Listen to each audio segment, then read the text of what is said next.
Hey, Bryn, come here. Sit down. I want to tell you something. Just because you're half black doesn't mean that you get to get away with microaggressions against black women. It's not okay, and we're going to talk about it. Are you kidding me? Are you kidding me? What the fuck was that, Bryn? What the fuck was that? Who the fuck? Seriously, you insecure, young. What you said to Uba when the cameras were not rolling was not okay.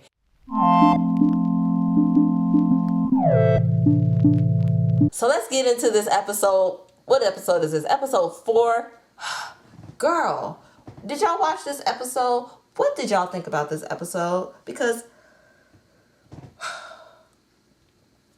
it was all fun and games until the end. It was all fun and games until the end. We start out on the... I don't even know how to start this review. I'm so angry from the end of that episode. So the ladies are on their way to go play some tennis or pickleball. I think it was tennis because I'm so tired of hearing pickleball, and I would have remembered if it was pickleball. But they're on the way to the tennis court, and we're in the car and talking about our breastfeeding stories and the pains and sufferings of breastfeeding. And let me tell you, if you are not a mother who has gone through the struggle of trying to breastfeed, if you're a mother who was able to successfully breastfeed your child up into 3 years of age, I really do. I kudos to you, because breastfeeding is difficult as fuck. But 3 is a long time. 3 is too long. Honestly, when that first tooth pop out, take that titty out. It's time to pop off.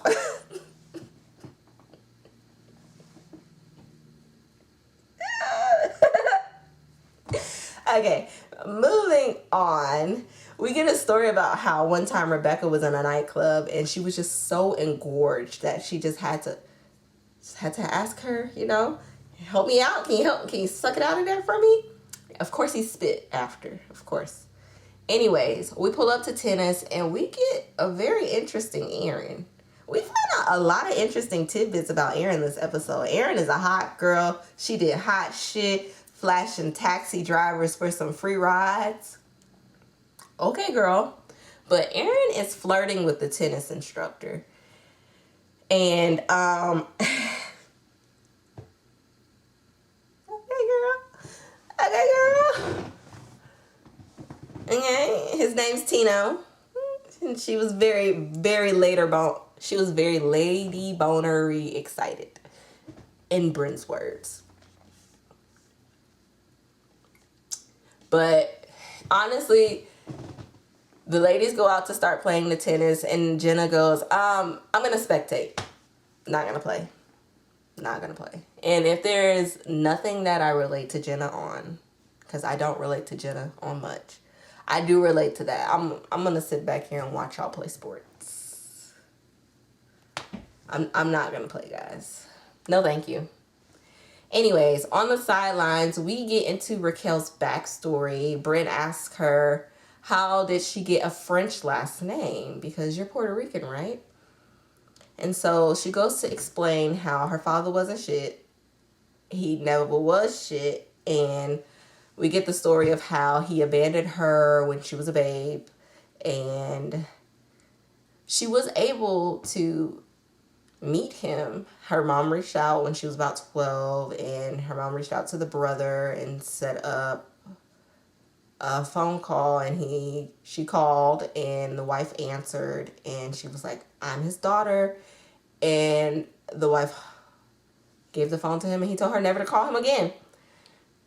And so she did say that she was able to meet him one time with some of her siblings, and they went to go take a picture in one of those mall take a picture kiosks. He gave each of them one of the little printouts and was like, there you go. So she realized she didn't want that man in her life. That wasn't a father. Barely a man, honestly. If you ask me. And so she went to her mom and she just was like, Mom, I don't want his name. I want yours. And her mom was like, listen, honey, my daddy wasn't shit either. So they went through their roster of their history and they found this last name for her. Cool.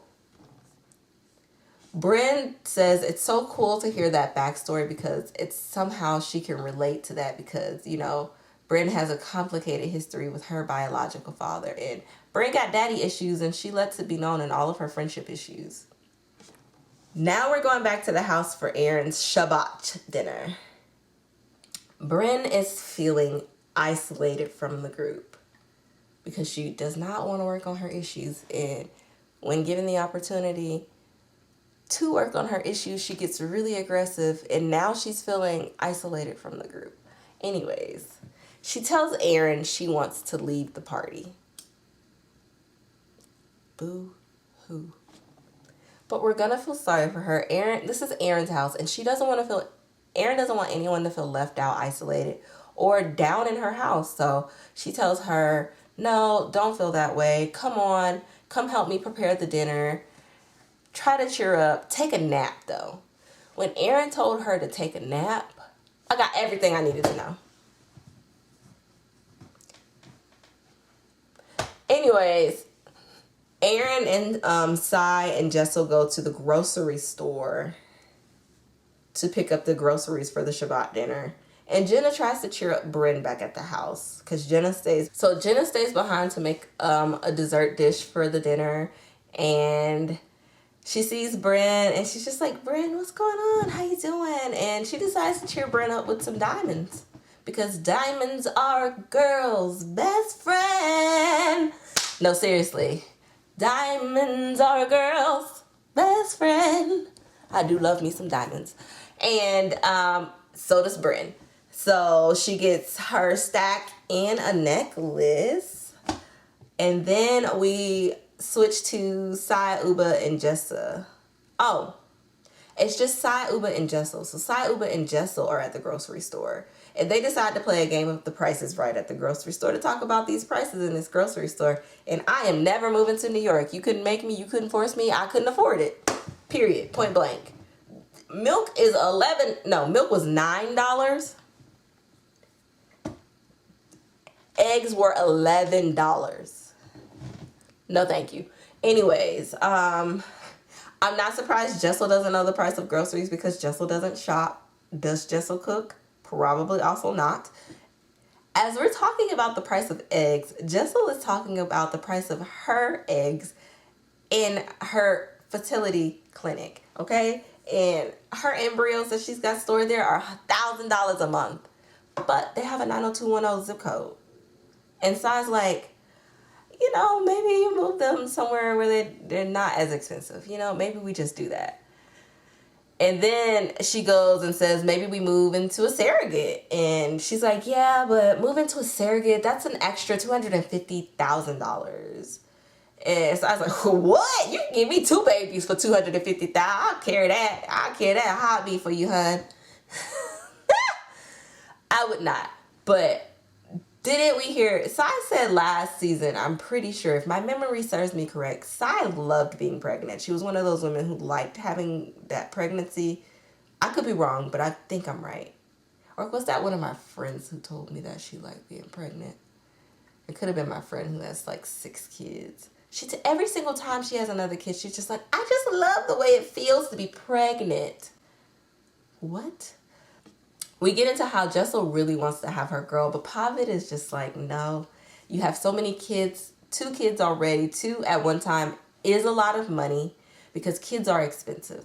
Kids are extremely expensive, guys. Like, 1 child is expensive, and they work your nerves. So I understand Pavid's reluctancy, but Jessel also is of a certain age. She does not have a lot of time left. And you guys honestly are getting older. If you want to have another child, you should have them while you're younger and more spry instead of older and slower. Bryn and Aaron are planning a prank. And I just want to let y'all know. Don't play with food. Do not prank me when it involves my food. That's just to me. I'm so glad these women have a sense of humor, because I clearly don't. Don't prank my food. Okay? All kinds of... You could have put a cockroach in my bed. You could have put it in my suitcase. You could have drawn a bath for me, and the cockroach could have came out of the bath. Like, don't put any kind of prank, any kind of association of a prank with my goddamn food. I do not play about my food. I'm not a friend. You easily make me a foe. That's just a me thing. Anyways, rant. Aaron and Bren are planning to put a fake cockroach in Jenna's dessert dish, you guys. And they think it's just going to be so funny. It's going to be so funny. And Bren is just, is this going to make Uba, is this going to make Uba like, yeah, she's going to hate it. She's going to hate it. Let's do it.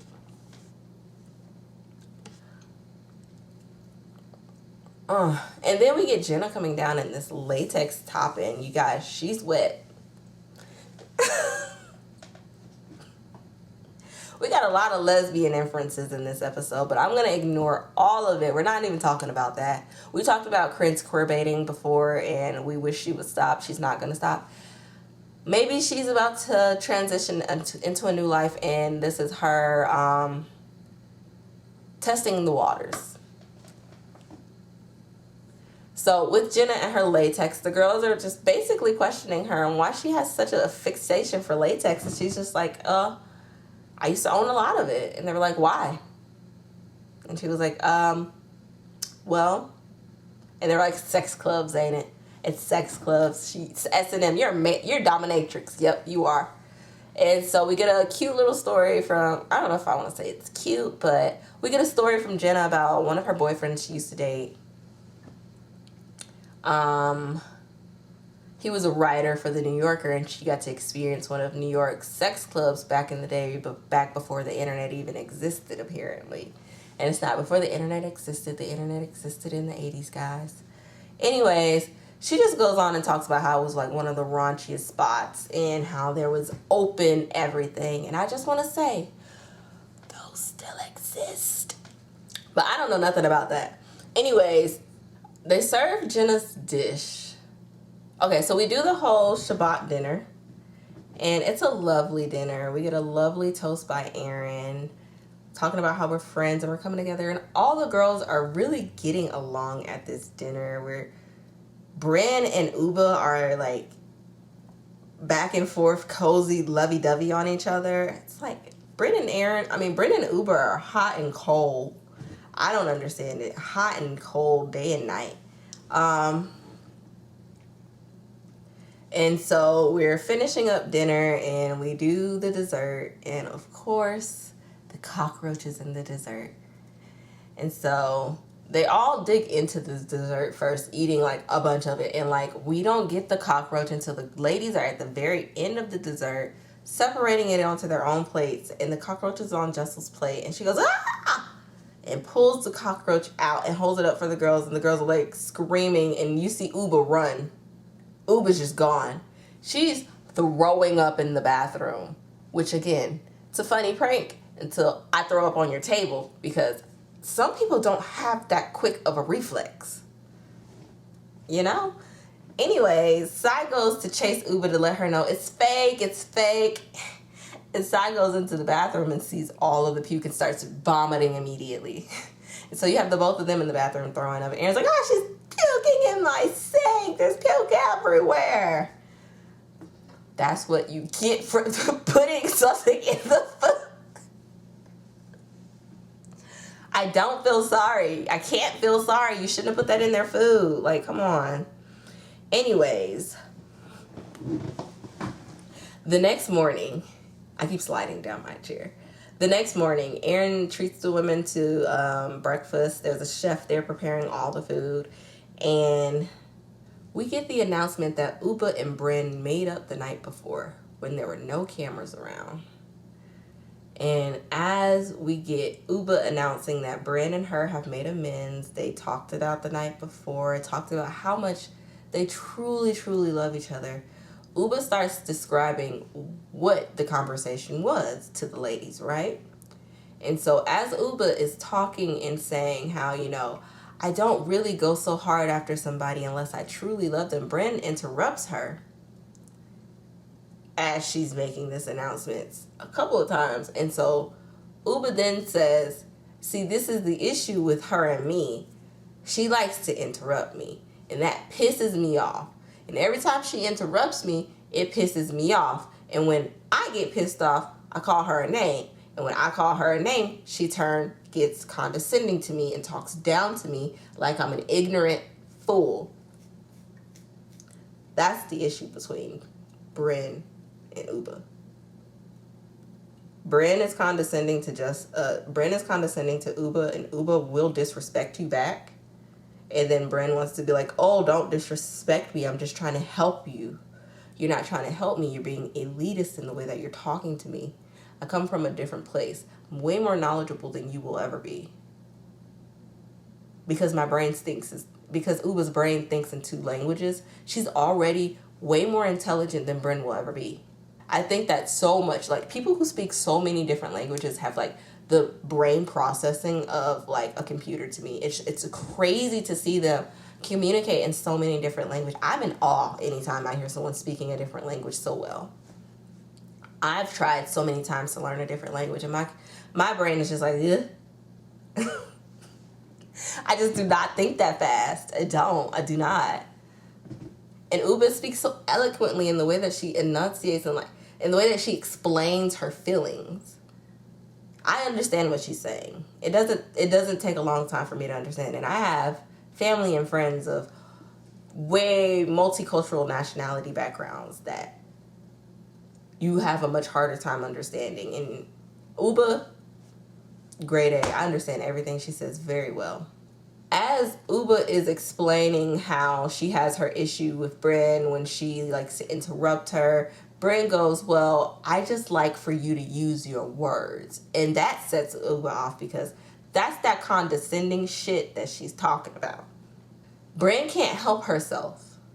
She really can't. And what I said at the beginning of this video, just because you are a biracial woman, does not give you the go-ahead to disrespect black women and pass it off as shared experience, because it's not. It's disrespectful. You coming to Uba and telling her that she's presenting herself as an angry black woman because you're half black, so you can see when someone's being an angry black woman, does not equate, does not compute, and is extremely irresponsible to say. Even Erin pointed that out to you, and Erin's a white woman in this society. How can she point that out to you and you be so blind as to not understand that you think you're being real, but you're being absolutely wrong?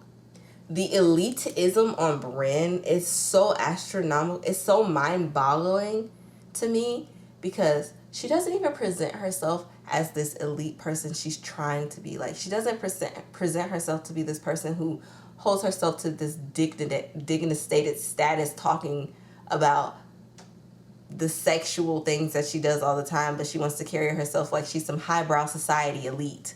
You're not, honey. You're not. So pipe down a couple of steps. Tune into the drama, fight back. You're saying, oh, you need to use your words when you're fighting with me. I don't have to use shit when I'm fighting with you, bitch. I'm on this television show just like you, and I can make drama with or without words. As we saw Sai do. And you know what? It looks like when the ladies don't use their words with you, it hurts you even more. And when you're being condescending to them, all they're going to want to do is hurt you.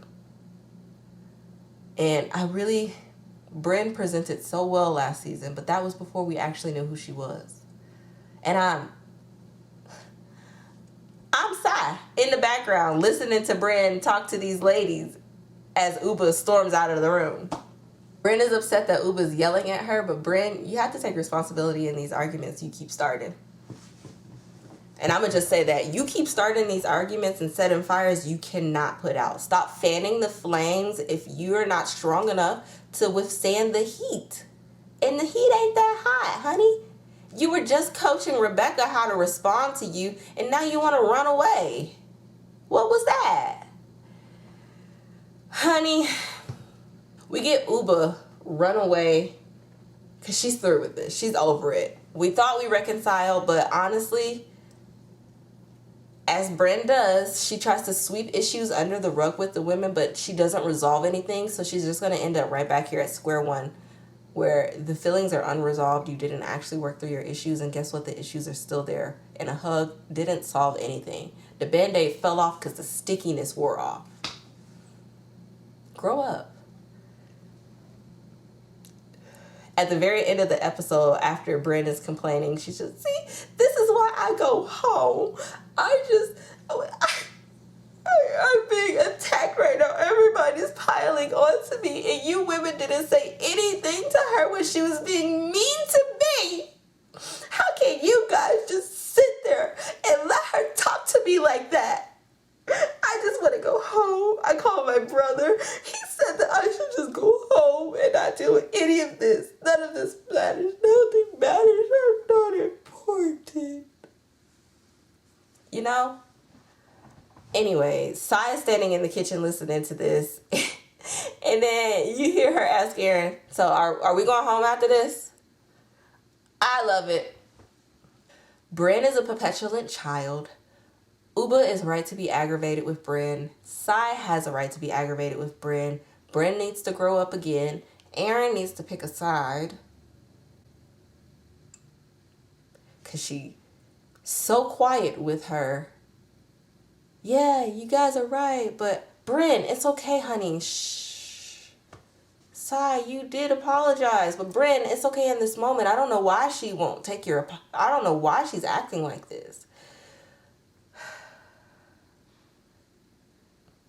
Aaron coddles Bren. That's what it is. Bren is a petulant child. Aaron coddles Bren. Jenna's not honest.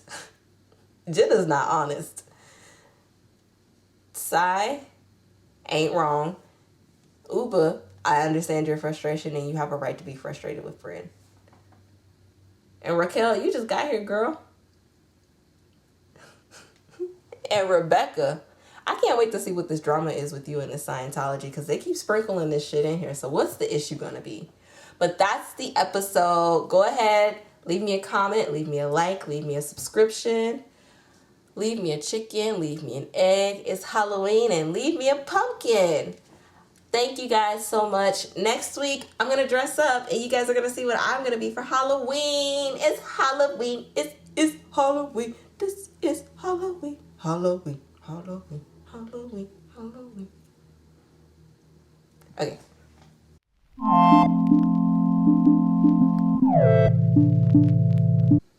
Hey, Bren. Come here. Sit down. I want to tell you something.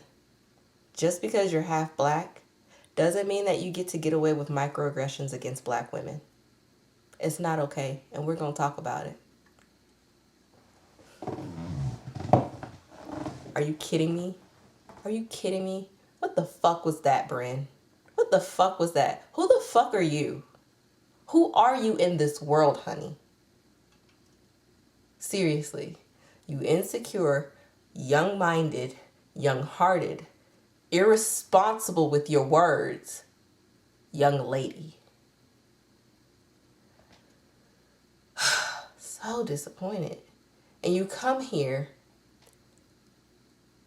starting to set yourself up as a role model for the young women, crying because there are women out there who are looking up to you who now think that you're some kind of call girl, as you say, when no one put that word out there. You're the irresponsible one with your words.